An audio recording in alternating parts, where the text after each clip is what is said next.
বিয়ে ভালো হবে কি হবে না সেটা বিচার করার জন্য জন্মকুণ্ডলিতে সপ্তম ঘরটা দেখতে হয়। এই সপ্তম ঘরটাকে বলা হয় বিবাহের ঘর। এখন এই সপ্তম ঘর আপনারা গণনা করবেন কি করে? না, লগ্ন থেকে গণনা করতে হবে। মনে করুন কুণ্ডলিতে এই ঘরটা হচ্ছে লগ্ন, এই ঘরটা কোন ঘর? দেখুন এটা হচ্ছে মেষ রাশি, সুতরাং মেষ লগ্ন, সেই মেষ লগ্নের উদাহরণ দিয়ে বলছি। তাহলে এইটা যদি লগ্ন হয়, এই ঘরটা হবে আপনার 1 নম্বর ঘর। এখন বিবাহের ঘর বলেছি সপ্তম, তাহলে এই 1 নম্বর ঘর থেকে আপনাকে গুনতে হবে সপ্তম ঘর, এবং গুনতে হবে আপনাকে ঘড়ির কাঁটার উল্টো দিকে। তাহলে 1 2 3 4 5 6 7, এই ঘরটা হলো তাহলে সপ্তম ঘর। এই ঘরটা কোন ঘর? এটা দেখুন তুলা রাশির ঘর। তাহলে মেষ লগ্নের ক্ষেত্রে বিবাহ বিচার করা হবে তাহলে তুলা রাশির এই ঘরটা থেকে। ঠিক আছে, এবারে একটা ব্যাপার খেয়াল করুন, কতগুলো জিনিস দেখতে হবে, মানে বিয়েটা ভালো হবে কি হবে না সেটা বুঝতে গেলে কতগুলো ফ্যাক্টর আমাকে দেখতে হবে। প্রথম হচ্ছে যে এই যে সপ্তম ঘরটা, এই সপ্তম ঘরে কি কি গ্রহ বসে রয়েছে, অর্থাৎ কোন কোন গ্রহের অবস্থান, এটা খুব গুরুত্বপূর্ণ, তার উপরে অনেক কিছু নির্ভর করছে। 2 নম্বর ব্যাপারে দেখবেন যে সপ্তম ঘরে কি কি গ্রহের দৃষ্টি রয়েছে। সেই গ্রহ হয়তো বসে নেই, অন্য কোথাও বসে আছে, কিন্তু তার দৃষ্টি রয়েছে। কি করে দেখতে হবে আমি বলে দেবো। 3 নম্বর দেখবেন সপ্তম পতি। সপ্তম পতিকে এখানে দেখুন, সপ্তম ঘরটা তুলা, এই যে তুলা রাশি, এবং তার অধিপতি দেখুন এখানে শুক্র। তাহলে মেষ লগ্নের ক্ষেত্রে এখানে সপ্তম পতি কে দাঁড়াচ্ছে? সপ্তম পতি এখানে দাঁড়াচ্ছে শুক্র। অন্য লগ্নের ক্ষেত্রে সপ্তম পতি কিন্তু আলাদা হবে। এবারে আরেকটা 4 নম্বর ফ্যাক্টর যেটা, সেটা হচ্ছে যে কারক। কারক গ্রহ। কারক গ্রহ কি না, পুরুষদের চার্টে বিবাহের কারক গ্রহ হচ্ছে শুক্র, আর মহিলাদের চার্টে বিবাহের কারক গ্রহ হচ্ছে বৃহস্পতি। ঠিক আছে, এই দুটো হচ্ছে কারক গ্রহ, পুরুষের চার্টে শুক্র আর মেয়েদের চার্টে বৃহস্পতি। তাহলে একটা ব্যাপার খেয়াল করুন, মেষ লগ্নের যারা পুরুষ তাদের ক্ষেত্রে কিন্তু শুক্রটা খুব গুরুত্বপূর্ণ একটা ফ্যাক্টর হয়ে দাঁড়াচ্ছে, কারণ সপ্তম পতিও শুক্র, আবার কারক গ্রহও শুক্র। তাহলে শুক্রের উপর দুটো দায়িত্ব চলে আসছে। সুতরাং সেক্ষেত্রে শুক্রের অবস্থানটা এই মেষ লগ্নের পুরুষদের ক্ষেত্রে বিশেষভাবে গুরুত্বপূর্ণ। প্রত্যেকের ক্ষেত্রে গুরুত্বপূর্ণ, কিন্তু মেষ লগ্নের ক্ষেত্রে অত্যধিক গুরুত্বপূর্ণ হয়ে যাচ্ছে যে শুক্র কোথায় আছে এবং কিভাবে আছে। এবার আমি বলি কি করে এই প্রত্যেকটা ফ্যাক্টরকে আপনি বিচার করবেন, দেখবেন কি করে। প্রথমে গ্রহের কথাতে আসি, শুক্র দিয়েই শুরু করি। ঠিক আছে, মনে করুন এই সপ্তম ঘরে শুক্র রয়েছে, শুক্র সপ্তম ঘরেই রয়েছে, তাহলে কি হবে? এখন দেখুন এই ঘরের বলেছে এই ঘরের মালিককে শুক্র, তাহলে এই ঘরের মালিক সে স্বয়ং এই ঘরে বসে রয়েছে, তাহলে সে এই ঘরটাকে রক্ষা করবে, নিজের ঘরের কেউ ক্ষতি করে না। ঠিক আছে, তাহলে এই ঘরটাকে সে রক্ষা করবে, এটা একদিকের যুক্তি। 2 নম্বর যুক্তি হচ্ছে শুক্র অত্যন্ত শুভ গ্রহ। শুক্র শুধু শুভ গ্রহ নয়, শুক্রের বিষয়টাই হচ্ছে এই বিয়ে, প্রেম, নারী, এই যে বিষয়গুলো, এইটাই হচ্ছে শুক্রের ক্ষেত্র, শুক্রের বিষয় সেটা। তো শুক্র এই বিবাহর ব্যাপারে অত্যন্ত শুভ ফল দেয়, এর থেকে শুভ ফল আর কোনো গ্রহ দিতে পারে না। বিবাহের ব্যাপারে শুক্রের থেকে শুভ ফল কেউ দিতে পারে না, এটা একদম মাথায় রাখবেন। তাহলে এই অত্যন্ত এমনিতেই নৈসর্গিক শুভ গ্রহ, তার উপরে এই বিবাহ ঘটিত ব্যাপারটাই এর ক্ষেত্রের মধ্যে আসছে। তাহলে এই শুক্র যখন সপ্তম ঘরে থাকছে, এটা অত্যন্ত শুভ ফল দেয়। কিরকম শুভ ফল দেয়? স্ত্রী সুন্দরী হবে, স্ত্রী সুন্দরী হবে, এবং স্ত্রী প্রেমিকা হবে, মানে আদর্শ প্রণয়িনী, মানে এর থেকে ভালো আর সংযোগ হয় না, আমি আগেই বলেছি, আদর্শ প্রণয়িনী হবে। এবং আজকের ভাষা যাকে বলে সেক্সি, সেটা হবে সপ্তমে শুক্র থাকলে। ঠিক আছে, এটা অত্যন্ত ভালো যোগ। এবারে অন্য গ্রহের কথায় আসি, শুক্রটা আমি মুছে দিচ্ছি। এবারে মনে করুন শুক্রের বদলে সপ্তমে রয়েছে বৃহস্পতি, তাহলে কি হবে? এই বৃহস্পতি এই মেষ লগ্নের ক্ষেত্রে দেখুন এটা হচ্ছে নবম ঘর হবে, তাই তো? এই নবম ঘরের অধিপতি, এই নবম ঘরটা হচ্ছে ভাগ্য ঘর। তাহলে ভাগ্যপতি স্বয়ং আপনার স্ত্রীর ক্ষেত্রে বসে রয়েছে, তাহলে বিবাহের পরে আপনার ভাগ্যোন্নতি হবে, বিবাহের মাধ্যমে আপনার ভাগ্যোন্নতি হবে, স্ত্রীর সূত্রে আপনার ভাগ্যোন্নতি হবে। এটা অত্যন্ত ভালো যোগ। বৃহস্পতি সপ্তমে যে কোনো লগ্নের ক্ষেত্রে অত্যন্ত ভালো যোগ, মেষ লগ্নের ক্ষেত্রে আরও বিশেষ করে ভালো যোগ, যেহেতু বৃহস্পতি সেখানে নবমপতি হয়ে যাচ্ছে। ঠিক আছে, এমনিতেই বৃহস্পতি নৈসর্গিক শুভগ্রহ, বৃহস্পতি অত্যন্ত ভালো স্ত্রী দেবে। বৃহস্পতির ক্ষেত্রে কি হয়, বৃহস্পতির ক্ষেত্রে স্ত্রী সচ্চরিত্র হবে, উদার হবে, একটু গম্ভীর হতে পারে, হ্যাঁ, সচ্চরিত্র, উদার, ভালো স্ত্রী। আচ্ছা, এবারে আরেকটা গ্রহের কথা বলি। মনে করুন শুক্র হলো, বৃহস্পতি হলো, মনে করুন এখানে শনি আছে, তাহলে কি হবে? গন্ডগোল। এটা হচ্ছে গন্ডগোল। কেন গন্ডগোল? শনি এমন একটা গ্রহ যে এমনিতেই দুঃখ দেয়াই তার কাজ, দুঃখদায়ক। বৃহস্পতি যেমন, বৃহস্পতির কাজই হচ্ছে মানুষের ভালো করা, শনির কাজই হচ্ছে মানুষের খারাপ করা। তো তার মধ্যে শনি বিশেষভাবে এই দাম্পত্য জীবনের ক্ষেত্রে অত্যন্ত ক্ষতিকর একটা গ্রহ। দাম্পত্য শান্তি দিতে পারে না। কেউ কেউ বলবেন এই তো সপ্তম ঘর, এখানে তুলা রাশি, যারা একটু একটু জ্যোতিষ জানেন, যে এখানে শনি তুঙ্গস্থ, তাতে ঘন্টা হবে। হ্যাঁ, শনি সপ্তমে, শনি অত্যন্ত খারাপ একটা যোগ। এখানে দাম্পত্য শান্তি শনি দেয় না, দিতে পারে না। ঠিক আছে, যদি শান্তি হয়ও, জানবেন যে সংসারে শান্তি আছে, তার মানে জানবেন সেটা শ্মশানের শান্তি। উপরে উপরে দেখছেন যে ঝগড়াঝাটি কিছু হচ্ছে না, সব ঠিকঠাক আছে, মারামারি কিছু হচ্ছে না, কিন্তু শ্মশানের শান্তি। ঠিক আছে, এটা খুব খারাপ যোগ। এবং এই সপ্তমে শনি থাকলে অত্যন্ত দেরিতে বিয়ে হয়। শনিবার সবকিছু লেট করিয়ে দেয়, দেরি করিয়ে দেয়।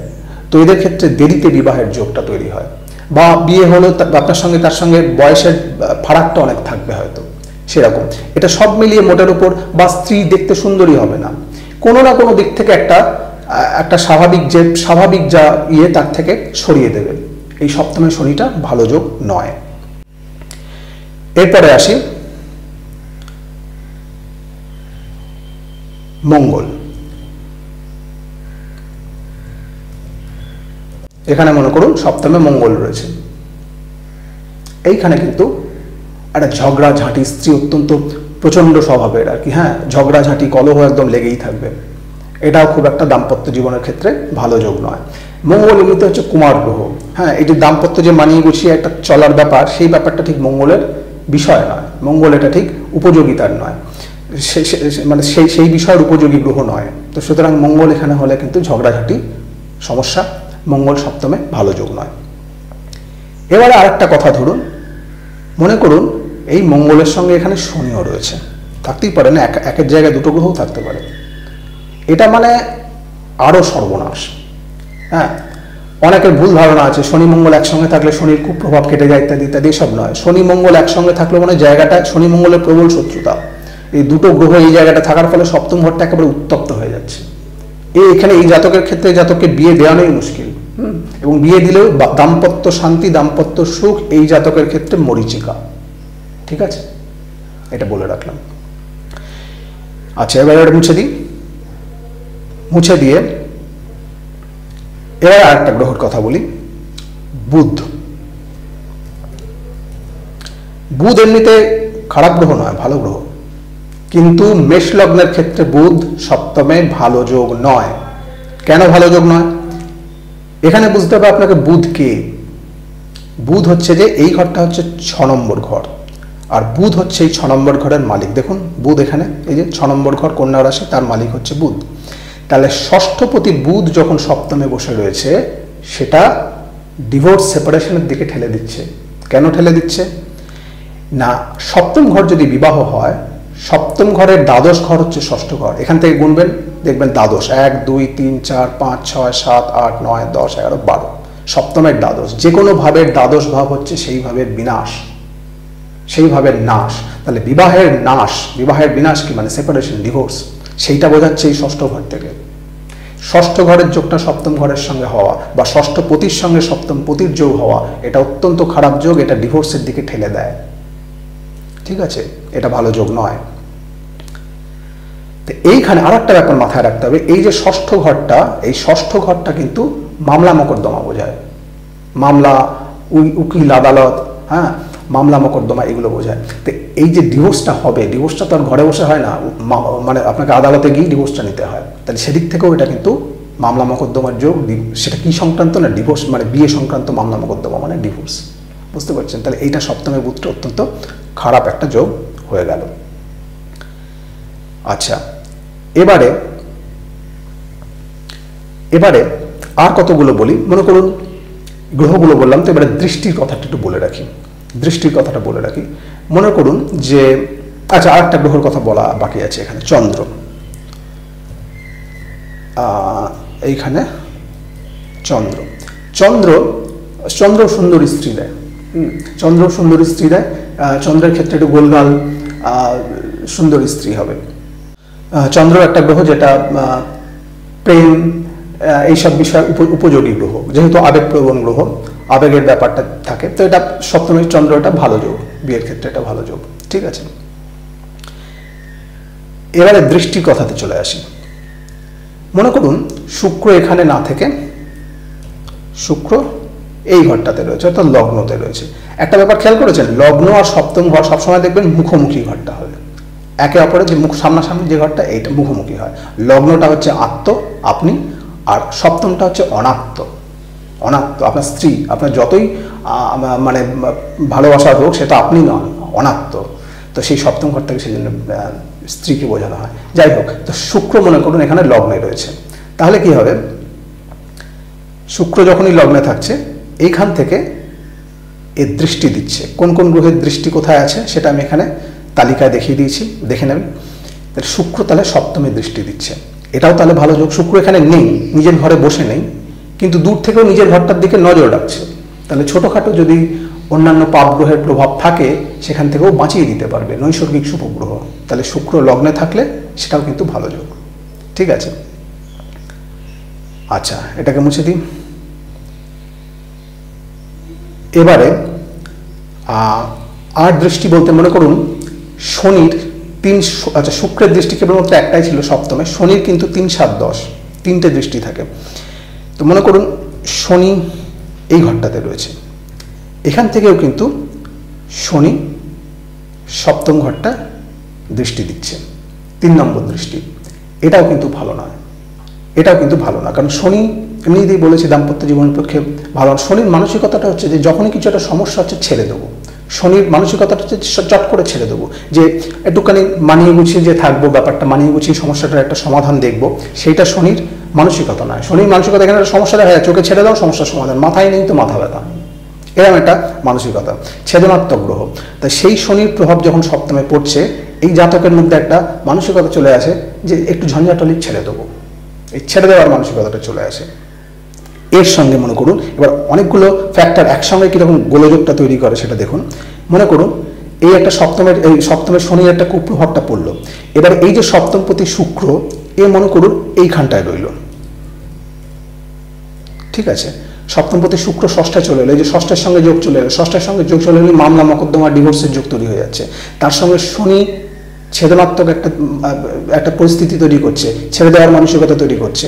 তাহলে সব মিলিয়ে কিন্তু পরিস্থিতিটা আরও ডিভোর্সের দিকে চলে যাচ্ছে, ঠিক আছে। একাধিক ফ্যাক্টর যখন একই জিনিস নির্দেশ করছে, তখন বুঝতে হবে কিন্তু ডিভোর্সটা হয়েই যাবে, ঠিক আছে। আচ্ছা, এটা ছেড়ে দিলাম। এবারে তাহলে শনির তাহলে এই পঞ্চম ঘরে অবস্থানটা ভালো নয়, যেহেতু এখানে দৃষ্টি দিচ্ছে। শনি যদি লগ্নে থাকে তাহলেও দেখুন শনি এখান থেকেও কিন্তু দৃষ্টি দিতে পারে, এখানে, হ্যাঁ, 7 নম্বর দৃষ্টি। আর একটা হচ্ছে যে শনি যদি এখানটায়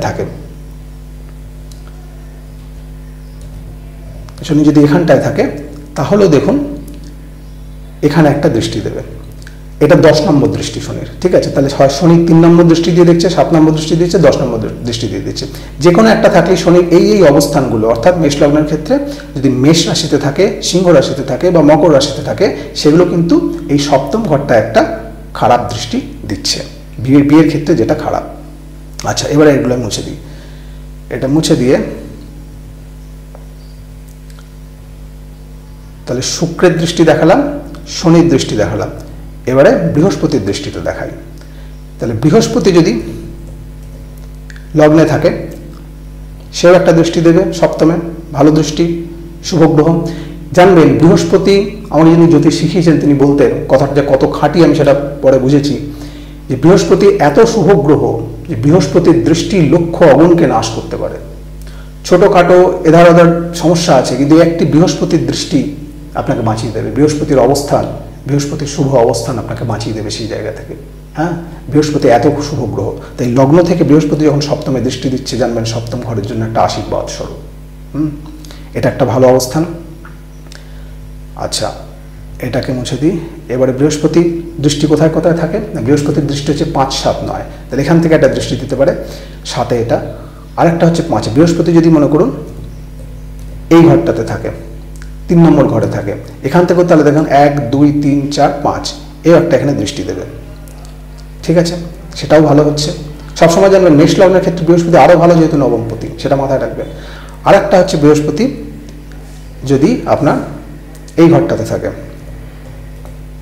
এই ঘরটাতে থাকলে দেখুন 1, 2, 3, 4, 5, 6, 7, 8, 9, তাহলে এখানে একটা 9 নম্বরে দৃষ্টি দিচ্ছে। ঠিক আছে, এটাও একটা খুব ভালো যোগ। আচ্ছা, এবার এটাকে মুছে দিই,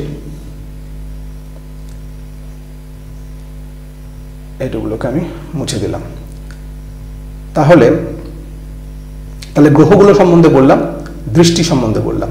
সপ্তমপতি শুক্র, সপ্তমপতি শুক্র সম্বন্ধে কিছুটা বলেছি। এখানে অবস্থান করলে কি হবে, 7-এ অবস্থান করলে, 1-এ অবস্থান করলে, 6-এ অবস্থান করলে, এগুলো বলেছি। আর বাকি যেগুলো সেগুলো বলে দিই। মনে করুন সপ্তমপতি শুক্র এবং কারক গ্রহ, এক্ষেত্রে সেই শুক্র মনে করুন এই নবম ঘরটাতে আছে, তাহলে কি হবে, নবম ঘর ভাগ্য ঘর। ভাগ্য, আপনার পূর্বজন্মে যা ভালো কাজ করেছেন তার ফলটা এই জন্মে পাচ্ছেন, সে ফলটা মিষ্টি হয়।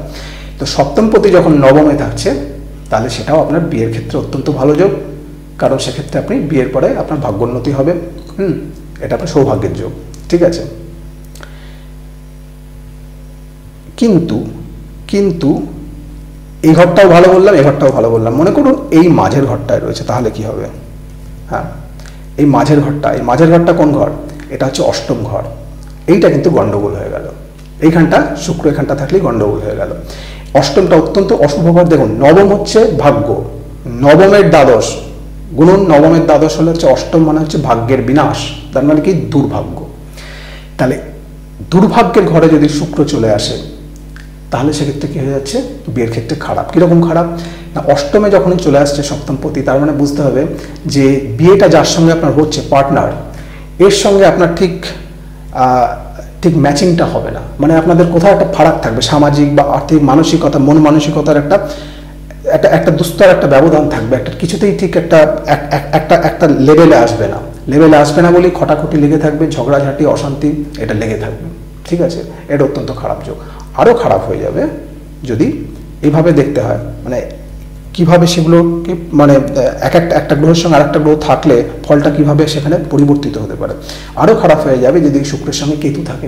কেতু এমন একটা গ্রহ, কেতু অষ্টমে, কেতু অত্যন্তভাবে কি বলবো অ্যাক্টিভ একটা জায়গায় চলে আসে, এবং কেতু অত্যন্ত অশুভ গ্রহ, সার্বিকভাবে বাধা দান করে মানুষের জীবনে, পার্থিব জীবনে। তো এই কেতু যখন শুক্রের সঙ্গে চলে আসছে, শুক্রের সমস্ত প্রভাবকে কেতু আটকে দেবে। কেতু এমন একটা গ্রহ, সঙ্গে যে গ্রহ থাকে তার সমস্ত প্রকাশকে রুদ্ধ করে দেয়, কেতুকে বলা হয় ডেস্টিনি ব্রেকার। মানে কুণ্ডলিতে শুভ যোগকে নষ্ট করে দিতে পারে কেতু, এত ভয়ানক গ্রহ একটা। তো এই কেতু এখানে শুক্রের যাবতীয় শুভ দিকটাকে রুদ্ধ করে দিয়ে অশুভ দিকটা চলে আসে। মানে শুক্র, আমি বলেছিলাম কি শুক্র থাকলে ভালো, মানে স্ত্রী ভালো প্রণয়িনী হয়, তাই তো? যখনই কেতুর সঙ্গে যুক্ত হয়ে গেল, অষ্টমে রয়ে গেল, তার মানে বুঝতে হবে প্রণয়িনী তো দূরের কথা, স্ত্রী আপনাকে ভালোবাসবে না, স্ত্রী অন্য পুরুষে আসক্ত হয়ে পড়বে, স্ত্রী আপনাকে ঠকাবে। যাই হোক, তো এখানে শুক্রর সঙ্গে কিন্তু কেতু যুক্ত হয়ে গিয়ে অষ্টমে পড়ে গেল, মানে স্ত্রীর থেকে আপনার কোনো লাভ হবে না, স্ত্রীর থেকে আপনি যা চাইছেন কিচ্ছু হবে না, উল্টোটা হয়ে যাবে, সব কুফল হয়ে যাবে। ঠিক আছে, এটা একটা খারাপ গ্রহ, খারাপ যোগ। আচ্ছা, এবারে আর একটা অবস্থান বলি শুক্রের। মনে করুন শুক্র এই 12 নম্বর ঘরটাতে রয়েছে, এমনিতে 12 নম্বর ঘরটা একটা দুস্থান, কিন্তু শুক্র হচ্ছে ব্যতিক্রম। এখানে শুক্র দ্বাদশে ভালো ফল দেবে। এবার এই ভালো ফলটা একটা, আপনি একদিক থেকে দেখলে খারাপ ফল, একদিক থেকে দেখলে ভালো ফল, যেভাবে দেখবেন আপনি। মোদ্দা কথা হচ্ছে যে দ্বাদশে শুক্র ভালো ফল দেয় কি হিসেবে আমি বলে দিচ্ছি। আরেকটা কথা এখানে মনে রাখবেন, মেষ লগ্নের ক্ষেত্রে এখানে শুক্র কিন্তু এখানে উচ্চস্থ, মীন রাশিতে এখানে শুক্র উচ্চস্থ। আচ্ছা, শুক্র দ্বাদশে যে ভালো ফল দেয় সেটা হচ্ছে শুক্র প্রচুর নারী সঙ্গ ঘটায়, সেদিক থেকে দেখলে ভালো। আবার আপনি একের বদলে বহু নারীতে আসক্ত হচ্ছেন, সেটা সেদিক থেকে চারিত্রিক দিক থেকে দেখলে সেটাকে খারাপ বলবেন, যেভাবে যা দেখবেন মোদ্দা কথা। তো শুক্রের ফলটা হচ্ছে এটা, এটাকে আমি মুছে দিলাম। এবারে আর একটা জায়গায় বলি, শুক্র মনে করুন এই ঘরটাতে রয়েছে, একাদশে সব গ্রহই মোটামুটি ভালো ফল দেয়। শুক্র যখন এখানে একাদশে থাকছে, শুক্রকে সপ্তমপতি, একাদশ থেকে আর একটা জিনিস বিচার করা হয় সেটা হচ্ছে দীর্ঘস্থায়ী মিত্রতা, দীর্ঘস্থায়ী মিত্রতা। তো যখন সপ্তমপতি মানে হচ্ছে আপনার স্ত্রী, সে যখন এই একাদশে থাকছে, প্রথম কথা হচ্ছে আপনি স্ত্রীর থেকে অনেক লাভ পাবেন, স্ত্রীর থেকে আপনি লাভ পাবেন এবং স্ত্রীর সঙ্গে আপনার একটা দীর্ঘস্থায়ী মিত্রতা সম্বন্ধ হবে, এটা অত্যন্ত ভালো যোগ।